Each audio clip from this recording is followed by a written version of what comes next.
Hello, and welcome to episode 8 of the weekly Security Mashup. I'm Taylor Armerding, Senior Security Strategist with the Synopsys Software Integrity Group, and I'm here again to talk a bit about what's trending in software security and insecurity, including how to improve your own security. So, starting from the top, page 1, the insider is outed. Security evangelists are forever preaching that cyber threats don't come just from the outside, that the insider threat is real.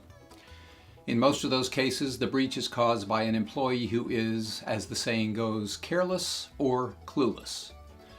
But sometimes an insider is malicious as any external hacker, with privileges and credentials that can do way more damage. And that is the allegation against ex-CIA agent Joshua Adam Schultz, age 29, who was indicted this past week for, among other things, the alleged theft of national defense information from the CIA and giving that huge cache of information to WikiLeaks, which they named Vault 7, the largest leak of confidential CIA documents in history. Those files included zero-day cyber espionage tools the NSA had wanted to use to spy on criminals and hostile nation-states. He has also been charged with receiving, possessing, and transporting about 10,000 child abuse images and videos. Schultz, who was arrested last August on the child porn charges, claimed they were found on a server he simply managed, one that 50 to 100 others could access. He said any one of them could have been responsible for that content. The FBI said they caught Schultz because he practiced poor security, that he had reused cell phone passwords on all 3 layers of password protection for an encrypted file with incriminating evidence. Apparently, the agency didn't think it was worth mentioning the poor security that allowed an insider to leak the files. People have a right to personal privacy, but not when it comes to computer use in the workplace. While malicious insiders are rare, companies that don't practice security hygiene with all their employees are asking for trouble.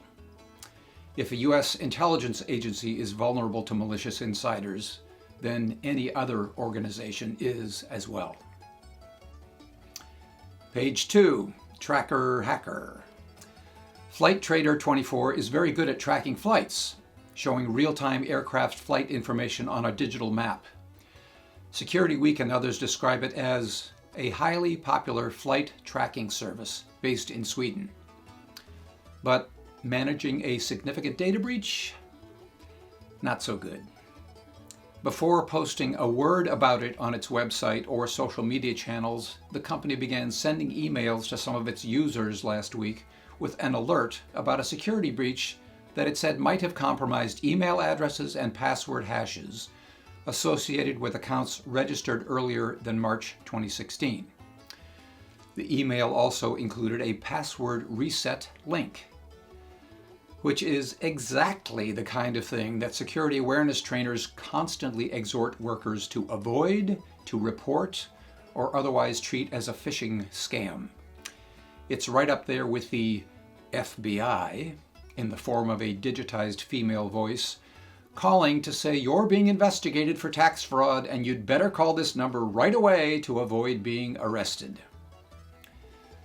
Flight Trader eventually did confirm the breach, which may have affected 230,000 customers, telling them the email alerts were legit and reassuring them that neither their payment or personal information had been compromised. I don't know. An email address and password sounds fairly personal to me. Company officials said the breach was limited to one server, which was shut down immediately after they detected the breach a week earlier. They said the breached passwords were hashed, but didn't reveal the hashing algorithm nor whether they were protected using a salt, which adds another layer of security. Nabil Hanan, managing principal with the Synopsys Software Integrity Group, notes that attackers can use what are called rainbow tables to crack passwords that match a given hash. Just asking users to reset their passwords doesn't really solve the larger issue, he said. Flight Radar 24 needs to ensure that they are storing password digests more securely, and they also need to provide a multi-factor authentication option. In short, the company took something bad and made it worse. Once your customers have been exposed, it's wise to practice a bit of transparency yourself. Page 3, Open Source Copyright Conundrum. You might assume that those working with open source software wouldn't have to worry about copyright violations. Open, you might think, means open to everybody without having to go through all the licensing and royalty requirements that govern most intellectual property. Don't assume. You do need a license, and you can get in legal trouble if you don't comply with its provisions. In the open source world, the most important license is the GNU, General Public License version 2, otherwise known as GPL v2. Also important is its companion, the GNU Lesser General Public License, LGPL. Late last year, 3 of the biggest users of Linux, Facebook, Google, and IBM, along with the major Linux distributor, Red Hat, announced that they were going to include GPL version 3, which has language that provides users with specific ways to cure errors in license compliance, possible copyright violations. The details are in what is called the Common Cure Rights Commitment. You can find it on, among other places, the GNU and Red Hat websites. What made this a much bigger deal this past week, however, was the announcement from Red Hat that all new projects initiated under its name that use GPL v2 or LGPL would be expected to supplement the license with the Cure commitment language from version 3.